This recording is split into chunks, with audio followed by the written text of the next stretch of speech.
Asia हाइरिबा continent असी एइखoi आर्ट की khwaidgi chowba कंटिनेंट नि मागी एरिया साइज असी 445779000 स्क्वायर किलोमीटर नि अदुगा मी मसिंग khwaidgi yamna leiba कंटिनेंट सिसु एशिया नि कंटिनेंट असिदा पृथ्वी चावरबा कंट्री कयामा लै खुदम ओइना हाइरबदा रशिया चाइना इंडिया असिना चिंगबनी एशिया असी यूरेशिया हाइरिबा सब कंटिनेंट असिगी पार्ट अमनि यूरेशिया हाइबसी एशिया अमदी यूरोप कंटिनेंट नि पुनसिनदुना सेंबा सुपर सब कंटिनेंट अमनि पृथ्वी सेंजाव पाइबा billionaire khwaidgi yamna leiba continent असी एशिया नि इकुई कुइद्रिङैदा एइखोगी वर्ल्ड इकोनॉमी असी होंखी अमदी हौजी एशिया हाइरबा कंटिनेंट असी billionaire khwaidgi yamna leiba continent ओइखी चाइना खक्तंगदा leiba बिलियनियर मसिंगना US दा leiba बिलियनियर मसिंगदगी हेली मसी एशिया गी यामना इंटरेस्टिंग ओइबा फैक्ट अमनी अदुबु नाकान अमरोमदा मसिंग यामनाबा एशिया गी मियोय कया अमदी पॉवर्टी और लाइरदुना लेरी एइखोगी वर्ल्ड की khwaidgi वांगबा माउंटेन असी एशिया दा लै सी लेवल दगी 8000 मीटर्स अबव दा leiba माउंटेन तरागा मरी लै आर्ट की khwaidgi वांगबा माउंटेन असी माउंट एवरेस्ट नि मसी सी लेवल दगी 8848 मीटर्स वांगी एशिया असी अदुकी मतिक बायोडाइवर्स ओइ हाबदी कंटिनेंट असिदा मखल मखा कयागी मसिंग यामनाबा एनिमल्स अमदी प्लांट्स लै खुदम ओइना हाइरबदा कंटिनेंट असिदा एइखोइना wild elephant tiger snow leopard orangutan मसिदा नतना अतोपा सांगा कया अमसु लै पृथ्वीगी khwaidgi महु चेनबा लिनसिंगसु हाइरबा कांगलुसिदा यावरी अदुबु सिटी सिंग चाउथोरकपा अमदी मी यामखलकपदगी एग्रीकल्चरल लैंड दका ओरकपना सांगा अमदी पांबीगी युम ओइरबा जंगल कोकथोरकपदगी एनिमल सिंग असिदा अचौबा चैथिंग कया अमा पीरी मसिदा नतना कंटिनेंट असिदा मसिंग यामनाबा प्लास्टिक मफम चादना साइदुना लेबगी अचौबा प्रॉब्लम अमसु थोकले एइखोइगी पृथ्वीदा लैरिबा मीसिंग असिगी 60% अमदी एशिया कंटिनेंट दा लै कंटिनेंट असिदा मियोय 4.46 बिलियन लै मसी एइखोइ आर्ट की ह्यूमन पॉपुलेशन की 60% नि चाइना अमदी इंडिया खक्तंगदा मियोय 2.6 बिलियन लै एशिया की पॉपुलेशन साइज असी लेपतना अदुम यामखलै अदुबु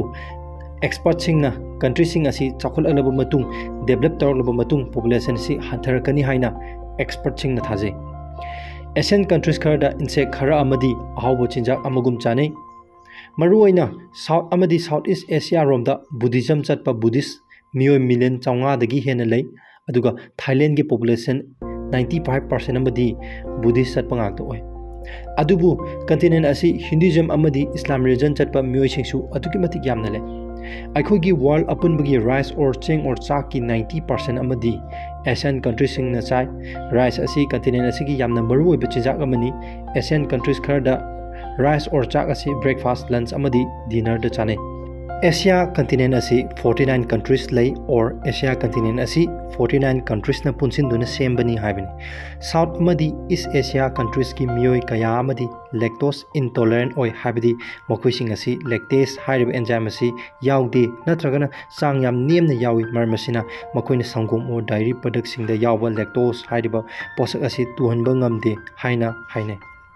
एइखोइगी वर्ल्ड की khwaidgi वांगबा बिल्डिंग असी एशिया दा लै मियोय खरनदी मिडल ईस्ट असी तोंगानबा कंटिनेंट अमदी हाइना खने अदुबु मिडल ईस्ट असी एशिया कंटिनेंट की सरुक अमनी दुबई दा बुर्ज खलीफा हाइरिबा वर्ल्ड की khwaidgi वांगबा बिल्डिंग असी अकोइन उबु फंगनी मसीदा नतना कंटिनेंट असिदा अतोपा अवांगबा बिल्डिंग कया अमा लै खुदम ओइना हाइरबदा Shanghai tower Lotte world tower Taipei 101 Tokyo Skytree अमदी अब्रास अल्बेट क्लॉक टावर असिना चिंगमनी जापानीज पीपल सिंग असी लाइफ स्पान असी एवरेज दा 84.2 इयर्स नि जापान की मीसिंग असी एयाम्बना मतम सांगना पुंसीदुना लै वर्ल्ड की ओइना चांगचत्ता पुंसी सांगना हिंगदुना लैबा असी जापान की मियोइसिंगना ओय कंटिनेंट असिदा महु चेनबा लिन मखल कया अमा लै खुदम ओइना खरा हाइरबदा king cobra Malayan pit viper saw scale viper अमदी कॉमन इंडियन क्रेट असिना सिंगमन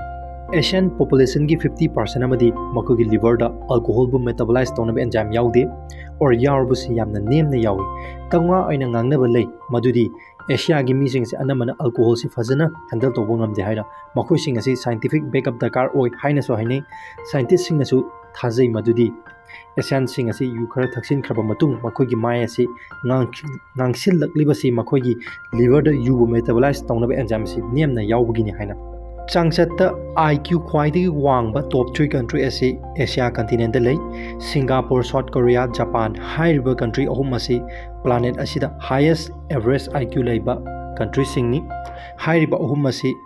एशिया कंटिनेंटकी स्ट्रॉन्गेस्ट इकोनॉमी लेबा कंट्री अमनी अमदी वर्ल्डकी ख्वाइदगी माई पाकपा नेशनसिंगी मरक्ता अमनी।